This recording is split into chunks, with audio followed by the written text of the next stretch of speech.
आज हम इस वीडियो में अध्ययन करेंगे गुर्जर प्रतिहार वंश। जो हमारा टॉपिक चल रहा था उसके कुछ शासक रह गए थे, उनके विशेष जो शासक हैं उनके कार्यकाल के बारे में और उनकी उपलब्धियों के बारे में अध्ययन करेंगे। तो आप सबसे पहले हेडिंग लिखोगे गुर्जर प्रतिहार वंश। यार दोस्तों, इसमें मैंने एक आपको ट्रिक बताई थी, नाक बना रामी महेंद्र देवी मही विजय। कौन सी? तो ये बताई थी, नाक बना रामी भौम भौम भौम भौम महेंद्र देवी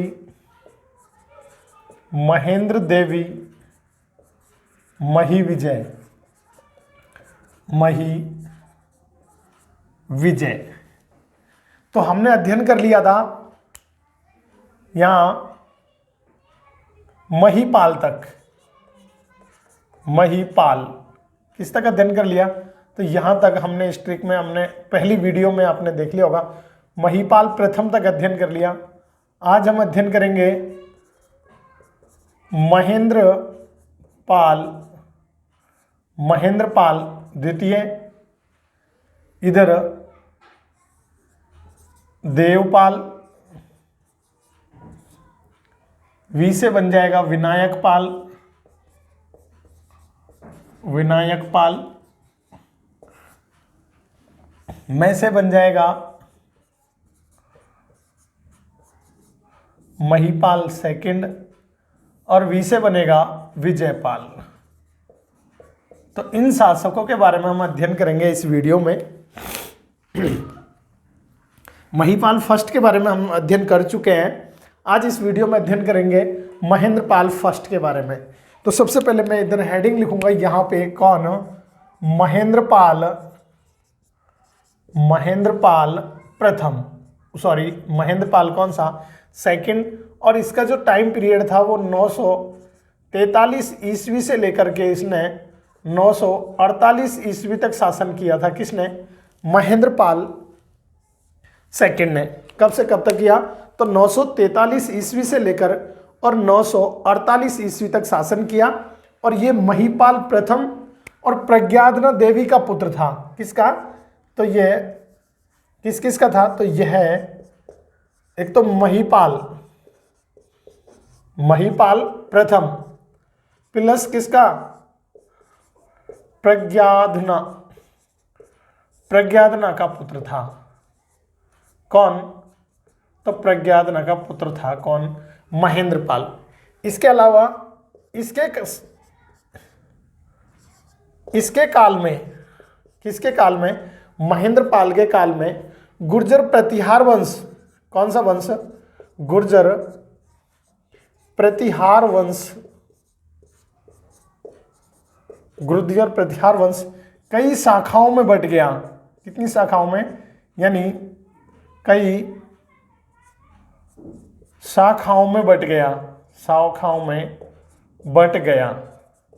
इसके अलावा एक अभिलेख मिला है जिसका नाम है प्रतापगढ़ अभिलेख।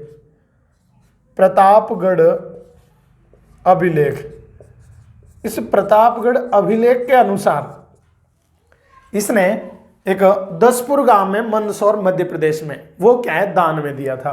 तो प्रतापगढ़ अभिलेख के अनुसार इसने कौन सा? तो दसपुर गांव। और दसपुर कहाँ पे? तो ये मंदसौर में है। मंदसौर, और मंदसौर कहाँ पर है? एमपी। तो ये दसपुर गांव दान में दिया। तो ये याद रखना था किसके संदर्भ में? महेंद्रपाल द्वितीय, या जिसका टाइम पीरियड है 943 ईस्वी से लेकर के 948 ईस्वी तक। इसके अलावा महेंद्रपाल के बाद में कौन हो जाएगा? देवपाल। और देवपाल का जो टाइम पीरियड है, महेंद्रपाल के बाद में नेक्स्ट हो जाएगा, अगला जो शासक था वो था देवपाल। और देवपाल का जो टाइम पीरियड था वो 53 से लेकर के, यानी 49 से लेकर 50 तक, 948 से लेकर के और 949 ईस्वी तक इसने शासन किया। किसने? देवपाल ने। तो देवपाल के समय पे, यहाँ पे किसके काल में? तो देवपाल के काल में यहाँ पर चंदेलों ने स्वतंत्र राज्य की स्थापना कर दी। तो यानी चंदेलों की समझ आपको याद रखना है, किसने, चंदेलों ने स्वतंत्र राज्य की स्थापना, स्वतंत्र राज्य की स्थापना की। तो यानी चंदेलों ने स्वतंत्र राज्य की स्थापना किसके काल में की थी, तो चंदेलों ने स्वतंत्र राज्य की स्थापना देवपाल के शासन काल में की थी। यानी पाल वंश के गुर्जर प्रतिहार वंश के शासक थे देवपाल, इसके काल में यानी 48 से 49 ईस्वी के बीच में किसने, चंदेलों ने स्वतंत्र राज्य की स्थापना की। इसके बाद में महेंद्रपाल हो गया, देवपाल और फिर से विनायक पाल, इनका कोई इंपॉर्टेंट नहीं है। विनायक पाल, तो विनायक पाल का जो टाइम पीरियड था वो 953 से लेकर के और 54 ईस्वी तक था। कोई इंपॉर्टेंट इसकी उपलब्धि नहीं है विनायक पाल। इसके बाद में महीपाल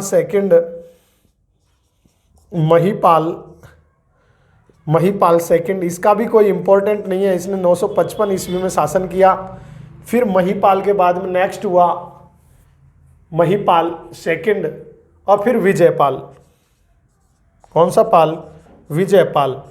तो विजयपाल का जो टाइम था वो 960 ईस्वी में था। इसने भी कोई खास उपलब्धि विजयपाल की नहीं है।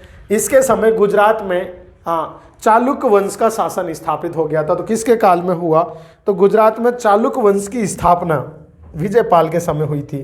कहाँ पर, गुजरात में कौन से वंश, तो चालुक्य वंश। तो गुजरात में चालुक्य वंश की स्थापना हुई। तो गुजरात में चालुक्य वंश की स्थापना किसके काल में हुई, ये विजयपाल। ये सभी एक प्रकार से यानी गुर्जर प्रतिहार वंश का पतन प्रारंभ हो गया था और इनका कोई खास उपलब्धि नहीं है।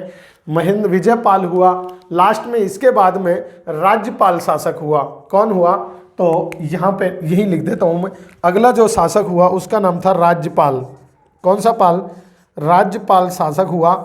और राज्यपाल के शासन के समय यहाँ पे एक गजनी का शासक था। उस गजनी के शासक ने यहाँ पे आक्रमण किया राज्यपाल पे। 1018 ईस्वी में आक्रमण किया और महमूद गजनवी ने, किसने आक्रमण किया, तो महमूद गजनवी ने आक्रमण किया। कब किया, तो यहाँ पे मैं लिख देता हूँ, राज्यपाल के समय कितने में, 1018 ईस्वी में गजनी शासक, कहाँ का शासक था, तो गजनी और शासक, गजनी का शासक नाम क्या था, तो राज्यपाल के समय यहाँ पे महमूद गजनवी। कौन सा, महमूद गजनवी। तो महमूद गजनवी ने आक्रमण किया और महमूद गजनवी ने आक्रमण किया और राज्यपाल यहाँ से भाग गया।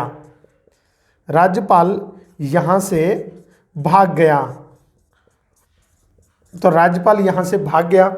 इसके जो 1018 ईस्वी में जो आक्रमण किया था, तो ये महमूद गजनवी ने कुल यहाँ पे 17 बार आक्रमण किया था भारत पर कितनी बार, 17 बार आक्रमण किया था। और ये जो 1018 ईस्वी में किया, ये 12वां नंबर का आक्रमण था। कौन से नंबर का, 12वें नंबर का। यानी महमूद गजनवी ने भारत पर कुल 17 बार आक्रमण किया। और जो राज्यपाल के समय 1018 ईस्वी में जो आक्रमण किया, ये 12वें नंबर का आक्रमण था। और ये यहाँ पे राज्यपाल यहाँ से भाग गया कन्नौज से, और महमूद गजनवी ने कन्नौज पर अधिकार कर लिया।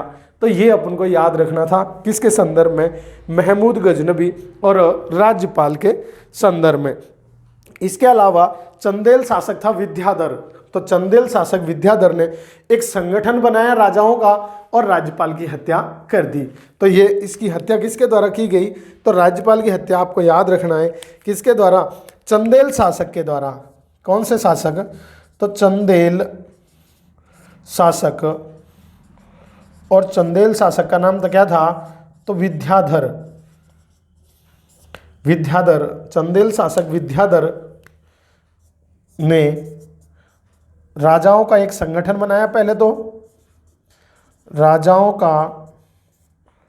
राजाओं का संगठन बनाया, संगठन बनाया, राजाओं का संगठन बनाया और राज्यपाल की क्या कर दी, तो राज्यपाल की हत्या कर दी, तो राज्यपाल की हत्या कर दी। इसके बाद में नेक्स्ट शासक जो हुआ गुर्जर प्रतिहार वंश में वो था त्रिलोचन पाल। कौन सा, त्रिलोचन पाल, त्रिलोचन पाल, ये त्रिलोचन पाल अगला शासक हुआ। इसके अलावा यहाँ पे त्रिलोचन पाल के समय पे भी 1019 ईस्वी में, कौन सी में, 1019 ईस्वी में महमूद गजनवी ने फिर से आक्रमण किया, महमूद गजनवी, तो महमूद गजनवी ने पुनः आक्रमण किया, पुनः आक्रमण किया, तो महमूद गजनवी ने पुनः आक्रमण किया कब, तो 1019 ईस्वी में। और फिर इसके बाद में अगला शासक हुआ, उसका नाम था यशपाल। कौन था, यशपाल नाम से अगला शासक हुआ। और यशपाल के समय यहाँ पर इसका ये 1036 ईस्वी तक शासन करता है, शासन करता है। कब तक शासन किया, तो 1036 ईस्वी तक शासन किया। और बाद में यहाँ से 1093 ईस्वी तक यानी गुर्जर प्रतिहारों के शासन की जानकारी मिलती है। तो कब तक मिलती है, तो 1093 ईस्वी तक मिलती है। इसके बाद में चंद्रदेव गहड़वाल नाम का एक शासक था, जिसका नाम क्या था, चंद्रदेव गहड़वाल, गहड़वाल। तो ये चंद्रदेव गहड़वाल ने यहाँ पर कौन से, गहड़वाल वंश की स्थापना की, गहड़वाल वंश की स्थापना तो की। तो चंद्रदेव गहड़वाल वंश की स्थापना कब की गई, तो 1093 ईस्वी में। और यानी कहा जाता है कि गुर्जर प्रतिहार वंश का अंतिम शासक किसको माना जाता है, यशपाल को माना जाता है। तो ये था गुर्जर प्रतिहार वंश, यानी महिपाल जो सेकंड था, और महिपाल सेकंड के टाइम पे एक पंप व्यक्ति कवि हुआ था और उसने कह दिया था, पंप भारत एक पुस्तक लिखी थी उसमें, कि महिपाल सेकंड के बाद में गुर्जरों का पतन प्रारंभ हो गया। तो ये स्टेप बाय स्टेप शासक हुए, महिपाल फर्स्ट, फिर महेंद्रपाल सेकंड, फिर देवपाल, फिर विनायक पाल, फिर महिपाल सेकंड और विजयपाल। तो ये सभी एक प्रकार से कायर शासक थे और कुछ इम्प्रूवमेंट नहीं कर पाए और धीरे धीरे करके गुर्जर प्रतिहार वंश का पतन हो गया। तो ये था गुर्जर प्रतिहार वंश। सभी वीडियो आपको देखनी है, उम्मीद है कि आपने आगे वाली वीडियो भी देखी होंगी। जो भी मेरे मित्र चैनल पर पहली बार जुड़े तो एक बार चैनल को लाइक और सब्सक्राइब कर दीजिए। मिलते हैं अगले वीडियो के साथ में, इजाज़त चाहूँगा। जय हिंद, जय भारत।